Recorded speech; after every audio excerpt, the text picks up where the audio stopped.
Welcome to this episode of Leaning Into Discomfort with Middlebury Athletics. My name is Jeff Brown, the men's basketball coach at the college. I use the pronouns he, him, his. With that, I will turn it over to our panelists to introduce themselves.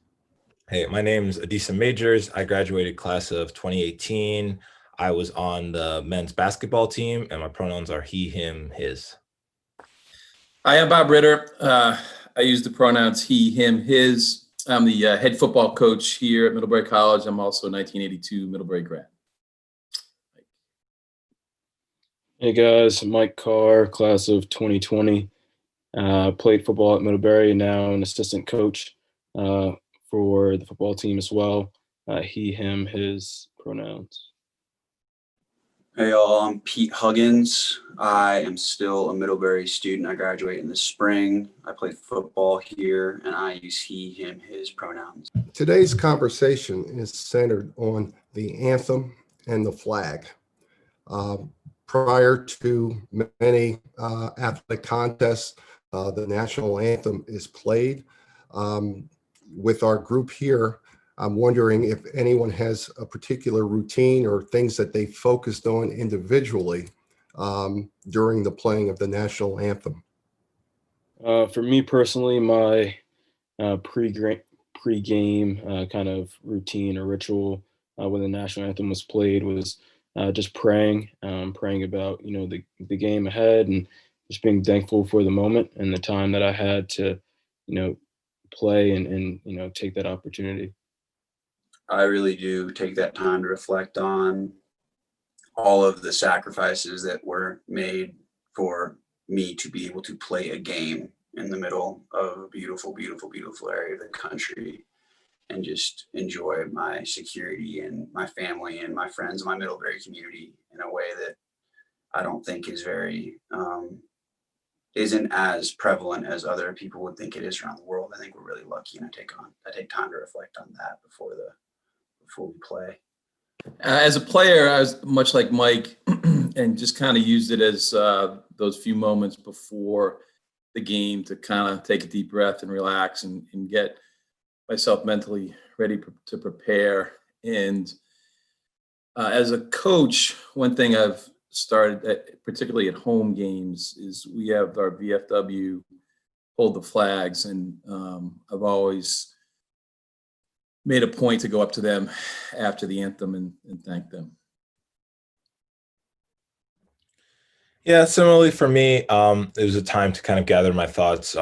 Take a deep breath before we get started because, the game gets really exciting. So, just a moment to kind of have a lull.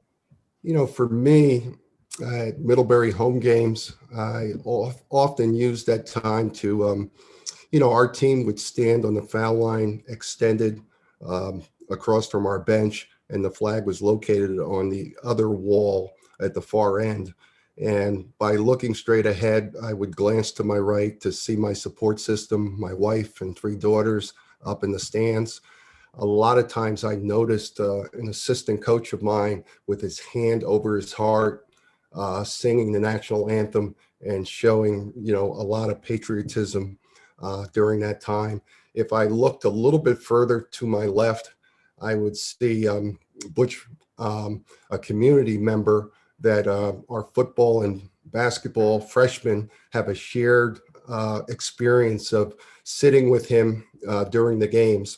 And oftentimes Butch would be standing, even though he's a wheelchair user and has never walked a day in his life, because 2 of the football freshmen, when asked to lift him up so that he could stand for the national anthem, would take care of that task, and Butch would be standing. So those 3 things are really what centered me during that time when the national anthem was being played at home games. Colin Kaepernick has really been a polarizing individual, and his decision to initially sit during the national anthem and then later to take a knee at the suggestion of Nate Boyer, a former NFL player and an ex-Green Beret, who really talked about it would just be it would provide much consideration for military people if he took a knee, because when a fallen soldier gets injured or killed, that's the natural response for military people. Colin Kaepernick did it in the fall of 2016. It really didn't hit our campus until the fall of 2017. But I'd like to throw it out to anybody involved with the football program to speak of how that developed and what were the significant conversations that were had during that time. I had a teammate that was one of the people that kneeled during the first exhibition at home during that. And it was a really trying time for a lot of those kids who were publicly scrutinized for taking a stand on something they really believed in. And as Adisa has touched on before in the conversations, ironically, extremely peaceful way to voice their discontent. And it was really interesting to watch that develop, because it's not, as you have those conversations with the kid, it's not a matter of disrespecting the flag or disrespecting the country. It's never about that. It's about standing up for something you believe in and standing up for what's right. And that act by my teammates really did start a lot of conversations in the locker room that otherwise wouldn't have happened. And I feel like a lot of people grew as citizens, as humans, because of that, despite the pushback they received from people off the campus and in the public. Yeah, going into that season, it was talk about people kneeling, not specifically with our team if it was going to happen, or other teams or what have you. So, having a large team like the football team, you could stand on one end and you have someone kneeling on the complete opposite end and not know that, someone knelt during the anthem or not. And so, me personally, as a black man, I was kind of in my mind, having seen, Kaepernick do it and, all the other guys, and kind of feel like you have to make a choice. And for me personally, that wasn't kind of my way to go about things. Like I was talking about earlier, my, anthem ritual was praying, and, definitely didn't want to take away from that. And because I felt like that was the most important for me. But obviously, guys on our team made different decisions, and, I was on board with that and supported them the whole way. So. We had in our preseason discussions, we posed that question to the whole team. Very similar to what you did, Jeff, at the beginning of this, is what are you thinking of when the anthem occurs? And we had a really good discussion, and I think a lot of people voiced their opinions.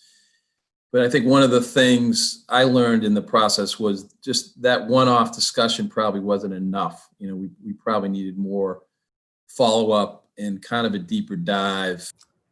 As a basketball program, we had the benefit of, I believe, Adisa and myself were both, at the first game at Middlebury, where a football player or two knelt during the national anthem. And through that, I had the feeling that, we needed to address it. At the time, I was a member of the DEI committee. So that was part of our discussion in our meetings. Our staff was having discussions about how do you handle, if an athlete or two or the whole team decided to kneel.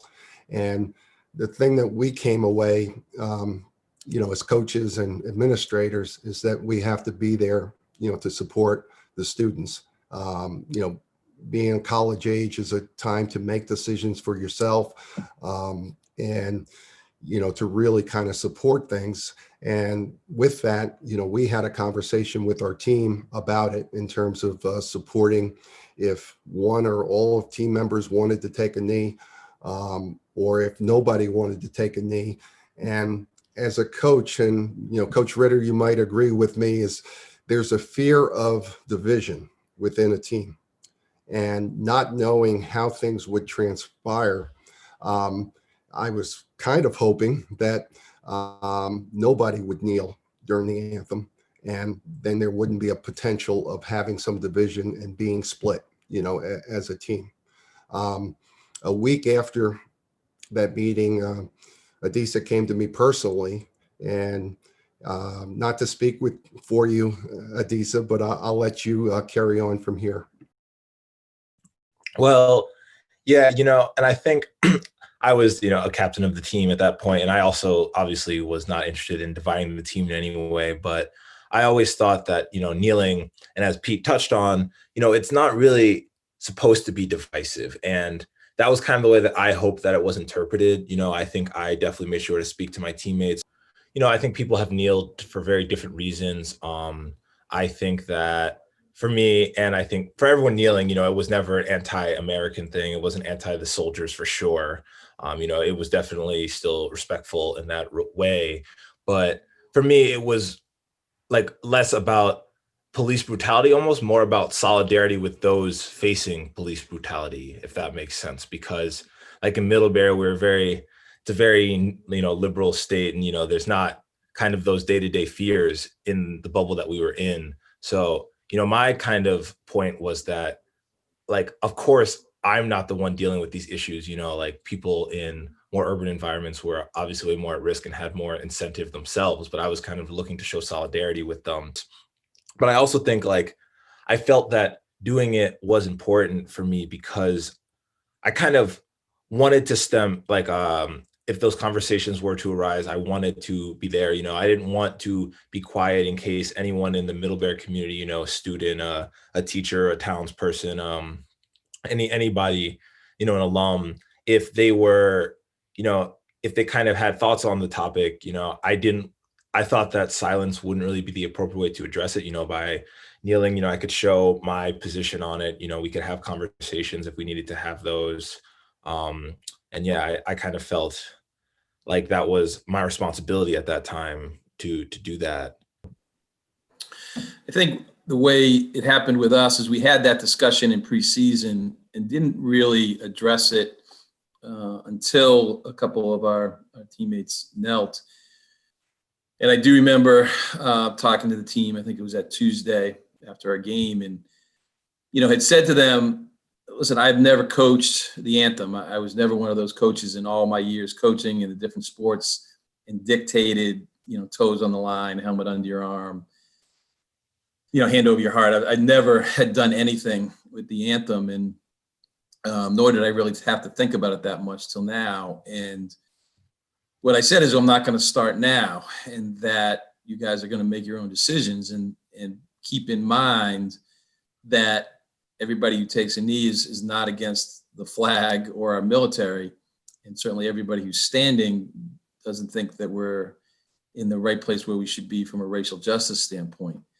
And I think our team handled it well. And I think, as Pete said, there were more discussions in the locker room that I don't think would have happened without our guys kneeling, and wished I had maybe harnessed those in a more structured way. But I think our team came through it pretty well. Yeah, ironically, Coach Ritter and Coach Brown, you're talking about the fear of division being sowed throughout the team. But in my experience with what happened with the anthem, we actually became closer as a result of it.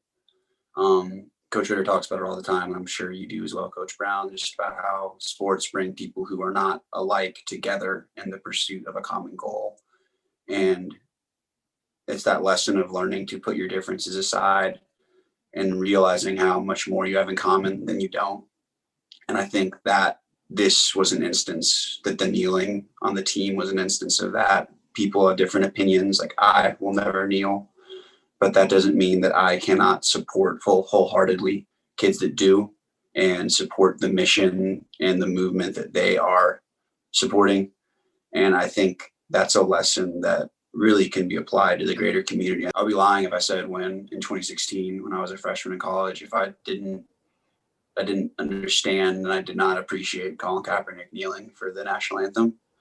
But through tons of conversations with teammates and Middlebury community members about why he was actually kneeling and what was actually going on in the world, and not just what I'd heard growing up in Texas, I came to understand and really support what was going on there, and really respect it and understand it and want to learn more. And I think that's just something that's being lost in our society these days, is the ability to be vulnerable and take the chance on being wrong and being proved wrong, and have conversations with people you don't agree with and keep them civil and calm and objective. And then you grow from that, and you find, you just keep having those conversations, and, you look up 4 years later and it's a completely different attitude towards it than you did when you got here. And that wouldn't have been possible without sports, and that wouldn't have been possible without Middlebury. And I think that's something that isn't talked about enough. And I think it should be talked about more, a lot more. I think that should be the focus, because I think that is a unifying conversation rather than a divisive conversation. And I think that's the key to continuing to make progress on this topic.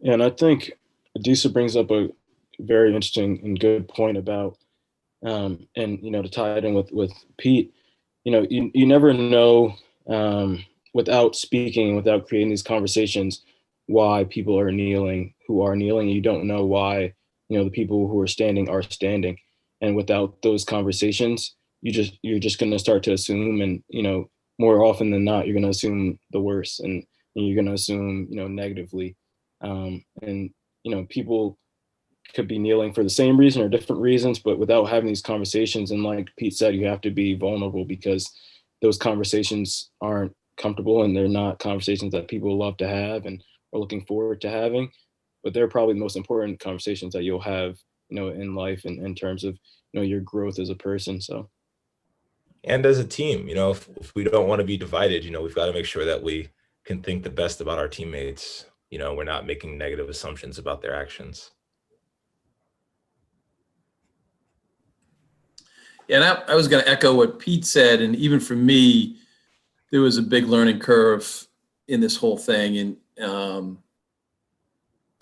I think, Jeff, you mentioned this before. Sometimes as coaches, we have tunnel vision, and we're looking at the one issue of just keeping our team together and close, and not really seeing the bigger picture and what was happening, and seeing what was happening with the individuals taking knees. And it took me a lot of conversations, I think, to grasp all that they were doing, and how hard it was for them, and the statement that they were making. So, I think that it is a process, and a lot of us have to go through it. Some of us, it takes longer than others. But as the guys have said before, the conversations that are generated always, I think, are beneficial to everybody involved. And I think when you have those conversations as a team, then it really transfers to, individual conversations with teammates and with group of teammates in different settings. And I know when we travel and, you have a roommate, in a hotel on the road the night before a game, and everybody's wound up and you're talking, you really can have some intimate conversations with a teammate that you might, generally not have one-on-one, because you're physically in the same room, and, you got the game coming up the next day, and you're just relating to your teammate and so forth. And so I think if you're successful in having team-wide conversations, then it just really transfers, and then individually in smaller groups and off the court or off the field, you're having those conversations to, better know your teammate and better know any situation you might be confronted with. ESPN did, a poll during the Colin Kaepernick taking a knee, And the poll said that 72% of Black people either slightly or strongly supported him kneeling. With white respondents, 62% disapproved of slightly or strongly the action. So right from the jump, there's a racial lens that is looked at that type of protest. And then some of the rhetoric that has gone on in this country by, Trump, by Obama, that are totally different in terms of their take, really kind of shows, it's a Black issue, and, Black people are going to relate to that issue a lot stronger than white people generally. But if you're willing to listen and learn, and again, with an open heart, listen and really hear what people are saying, somebody can change in terms of their thinking and so forth. Michael, you had mentioned about really wasn't something that you strongly considered. I think Black athletes at that point in time certainly are forced, because again, it's a Black issue, to weigh it a little bit stronger than somebody like Pete, who could just possibly dismiss it right away. Can you speak about maybe some of the inner turmoil of coming to a decision not to join some teammates?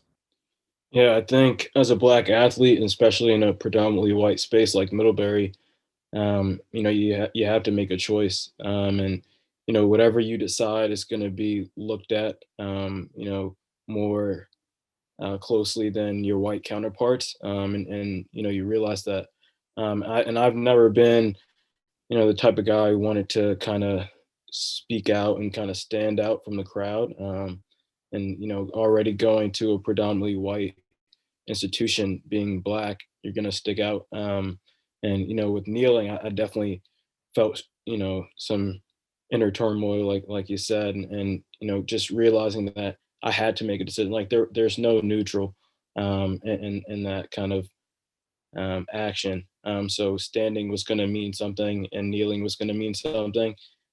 So my choice personally was, if I'm going to stand, I'm going to stand because of X, Y, and Z, and because this has been my way, and this is what I do when I pray during the anthem, and kind of just with me and my relationship to God and my faith, I felt like that was more important to me than kind of anything else. But interesting enough, going forward, and kind of my role as a coach, and now years have passed, and I'm thinking about if a football season were to have occurred this past season, I definitely felt a shift in the fact that I would have knelt, and because I've tied it a lot to the big thing is police brutality, which is tied to kneeling, and kind of my interpretation, and a lot of people have different interpretations and reasons why they kneel and why they don't. But mine is just about freedom, and just bringing awareness to the fact that unfortunately, people in this country everyone's not free, and they don't have the same freedoms, and to bring awareness to that, I felt greater responsibility, maybe because I was a coach and I have athletes of color who are on my team now, and more of a leadership role. But I definitely felt a shift in how I felt about the anthem. Coach Ritter, were there people outside of your program that weighed in terms of a student athlete or two kneeling during football contests? Yes, mostly anonymously, as you can imagine, and most of those emails probably went to the right file in my email box. I was worried for our guys in one way. there was a photo in the Addison Independent, and I think that's what brought a lot of attention to it, and where a lot of the outside emails came from. And I did have a concern for those guys around that. That was they were dealing with a lot, and that would seem like another burden that they didn't need to have. So that was a concern. How about for the student athletes? What was it like on campus? Was everybody talking about it? Were students questioning you, Mike, and Adisa about the issue? And I just want to try to get a feel of what the vibe was like on campus, with fellow students. Yeah, so I think, kind of to go back to a point that was mentioned earlier, like by being Black, it was definitely, there was more of an expectation or more of an emphasis on kind of like what you would do in that space. And yeah, I think before the season even started and before we even had that conversation, I had people asking me about what the basketball team was going to do. I think Middlebury is a very liberal campus, and I think I had a fairly liberal circle. So I think everyone was kind of with the expectation that the basketball team should do something. So there was a lot of support kind of when we did that on the team. But other than that, I mean, I don't think it was actually that huge of a talking point on the basketball team. Maybe that's just because, we didn't get as many fans as the football team. But, I think like a couple people maybe said to me after the games, I had some professors that would come and they would just say like, oh, that's like cool that you did that. But there wasn't much buzz that I had kind of outside of, like minor support, I'd say. I didn't really get anything or feedback or questions from people on campus. No one asked me what I was going to do. No one said, oh, you didn't kneel, why? No one said, oh, these guys know why. So, from the students and people on campus, I really didn't get anything from them. I do remember vividly at one home game, people from an opposing school in reaction to, some of our guys kneeling, kind of speaking up and speaking out about, showing their displeasure with, the action. And that was kind of the first time it really hit me as to this is happening here at Middlebury, and it's so charged one way or the other. Up until then, I hadn't really. It seemed more of an outside problem, and it seemed more of a problem on a bigger stage like the NFL. Kneeling specifically. Obviously, the racial problem is everywhere and very prevalent, obvious. But the kneeling aspect of it seemed kind of more distant until kind of that instant for me. Adisa, did you have any interaction with any opponents in terms of, some of our opponents also had players that were kneeling and so forth. And I was just wondering if there was any verbal exchange or support going back and forth between you and perhaps another Black player who knelt at the start of the contest? Yeah, I would say there was like overwhelming solidarity. I think that, I think as we saw in the NBA bubble, there's kind of a lot of conversation in the basketball space around this as well. I think it gained kind of prevalence from Colin Kaepernick in football. But yeah, I definitely think it's very prevalent in basketball. I think a lot of the teams we were facing would do at least something. Certain teams would lock arms, certain teams would have a player or two doing something. And I would say I actually didn't really have any exchanges with Black players because I think, I think generally, like almost every game, Middlebury was always behind the other school relative to where the flag was. So normally, like we would see what they were doing, and they wouldn't really see what we were doing. But I remember that against Wesleyan, there was a particular player that we had a history because we were in the same year. So for years, we've kind of gone back and forth. But he had shown a lot of solidarity, and I showed appreciation to him. I was like, I appreciate what you're doing, and blah blah blah. And that was probably one of the kindest exchanges we've had over the years. So. You know, I think that that's a great point of allyship. You know, it takes many different forms. A teammate could decide to take a knee with another teammate and provide that support in that way. A teammate can support somebody taking a knee by verbally, you know, congratulating them and supporting them in that way, or even a gesture, you know, in terms of, reaching out or giving somebody five after the fact to support. And I think, Adisa, you've certainly felt supported by your teammates for what you were doing.